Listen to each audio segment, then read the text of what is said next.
Dear delegates, ladies and gentlemen, let me take the opportunity to welcome you to the Grand Inga Virtual Conference.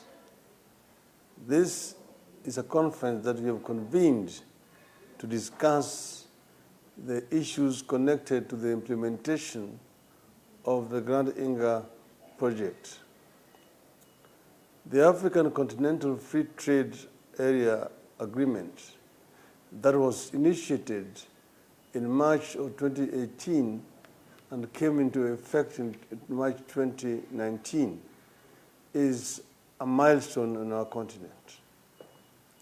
The trade deal is a flagship project of Africa's 2063 agenda. From independence to date, lack of infrastructure has constrained movement of trade and goods across the continent. The intra-African trade is the lowest globally, comparing to other parts of the world.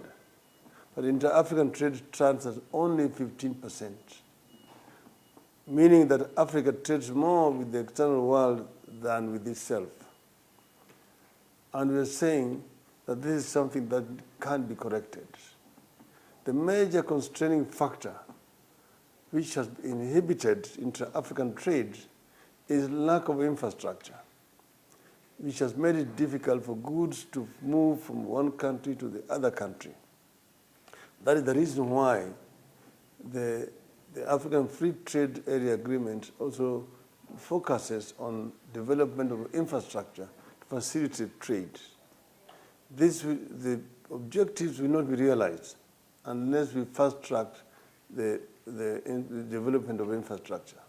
And here we are talking about trans-African highways, the trans-African high-speed railway network, the open skies in Africa, which will enable air transport to move much more smoothly on the continent, and fiber optic connectivity across the continent.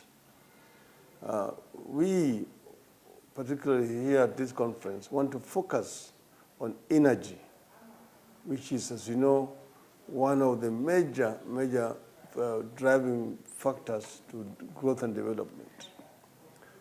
Most African countries are energy deficient, and this is what also inhibits the development in those African countries. The cost of energy in some African countries is too expensive to access energy. This cannot be allowed to continue to exist because it makes Africa less competitive and scares away investors from the continent. We need to deal with this issue of energy head on. And that's the reason why we have convened this conference to talk about the Grand Inga. Africa is the richest continent in as far as the raw materials are concerned. Africa is rich in minerals than any other continent on earth. Yet Africa is also the poorest in terms of living conditions of our people. This paradox needs to be corrected or reversed. We need to find a way in which we can add value to raw materials which are available in abundance on the continent by doing value addition before we export them as raw materials. And that's why we need to address the issue of energy, because we cannot do value addition without sufficient energy in the continent. And then the Grand Inga.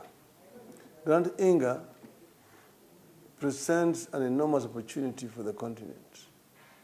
And it cannot be developed as a purely DRC, that is a project of the Democratic Republic of the Congo. And that's why we need to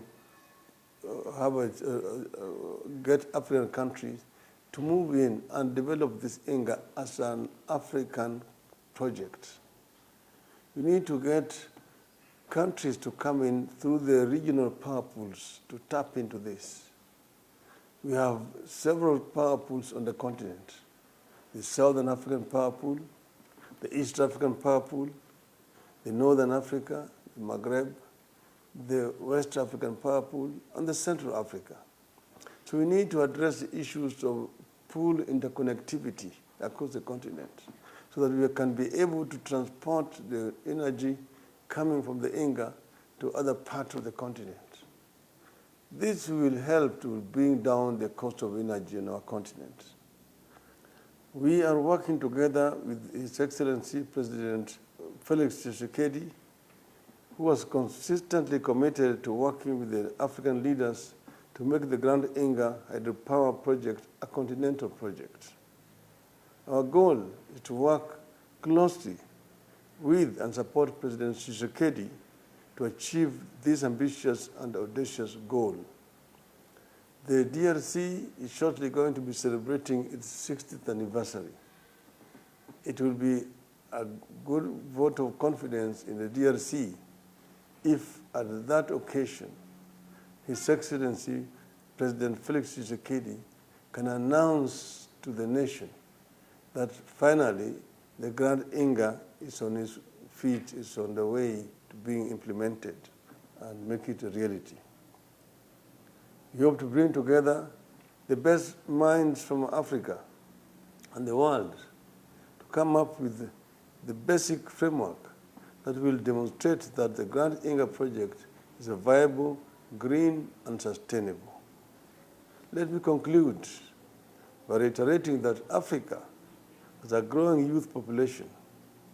This young population can be an opportunity or a curse depending on how we provide opportunities for them. Creating opportunities for the youth is the biggest challenge this continent faces now and in the decades ahead. We need to create millions of jobs for the young generation, and the time is not on our side. The future is moving towards Africa. But for Africa to accommodate the future and create opportunities, we will have to do more than exporting raw materials and venture into value addition and manufacturing. To achieve this, we must have adequate power. Inga is the answer. And I therefore want to take opportunity to wish all of you a very, very fruitful deliberation during this Grand Inga conference. Thank you. God bless you.